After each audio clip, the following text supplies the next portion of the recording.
Hello everyone, welcome back to my channel Mast Mariyam to a new blog.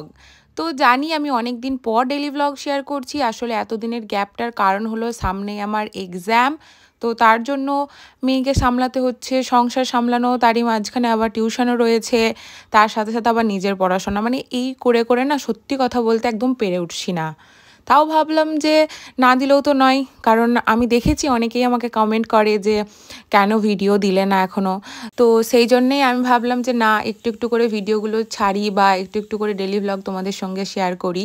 তো দেখো, এদিকে আমি দেশি মুরগির ডিমটা একটু সকাল সকাল সেদ্ধ করছিলাম, কারণ ভাবলাম যে একটু খাওয়া দাওয়া করা যাক। শীতকালে তো একটু ডিম সেদ্ধ খেতে ভালোই লাগে, আর বিশেষ করে আমি আমার মেয়ের জন্যই নিয়েছিলাম।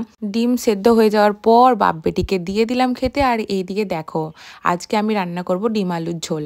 তার জন্য আলুগুলোকে কেটে নুন হলুদ মাখিয়ে ভালো করে ভেজে তুলে রেখেছি। আর এদিকে কড়াইয়ের মধ্যে সমস্ত রকমের মশলা পেঁয়াজ বাটা দিয়ে একটু কষিয়ে নিলাম, যাতে ডিম আলুর ঝোলের জন্য গ্রেভিটা রেডি হয়ে যায়। আর এদিকে দেখো, 5 ফোড়ন দিয়ে একটু বাঁধাকপি ভাজা করব।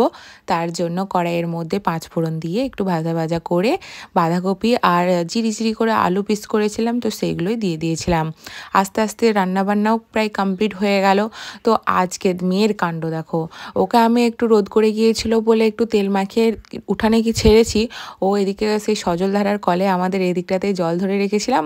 মেয়ে দেখলাম একটা বোতলের জন্য খুব বায়না করছে, তো বোতলটা দিতে দেখি ছুটে ছুটে এসে নিজের আনন্দে জল ভরতে লেগেছে। মানে এত মজা পাচ্ছি কি বলবো।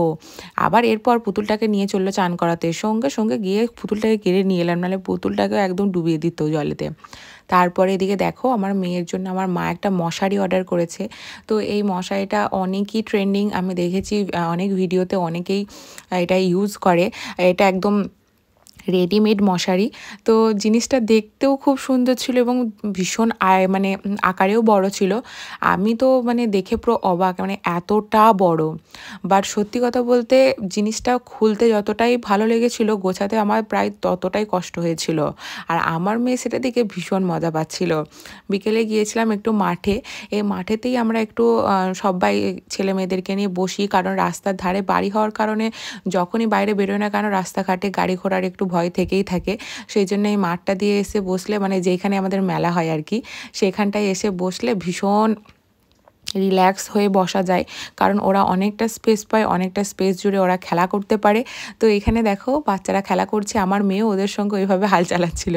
তো যাই হোক, তারপরে ও আলা হয়ে গিয়েছিল বলে আমার কাছে এসে আবার বসে পড়েছিল। এদিকে দেখো আমার কিউটিটাকে, ও এখন এরপর ওদের খেলা দেখছে। তো যাই হোক, তোমাদের সঙ্গে আজকের একটা ডেলি ব্লগ শেয়ার করলাম, আশা করছি এরপরেও আস্তে আস্তে ডেলি ব্লগ শেয়ার করব। তো যাই হোক, তোমরা একটু পাশে থেকো এবং চ্যানেলটাকে সাবস্ক্রাইব করে দিও। সন্ধ্যেবেলায় মাহিনের পাপা আমাদেরকে এনে দিয়েছিল চিকেন চাউমিন, তো সেটাই আমি আর মেয়ে এদিকে খাচ্ছিলাম। তো তোমাদের সঙ্গে নেক্সট কোন একটা ব্লগে আবার দেখা হচ্ছে। টাটা।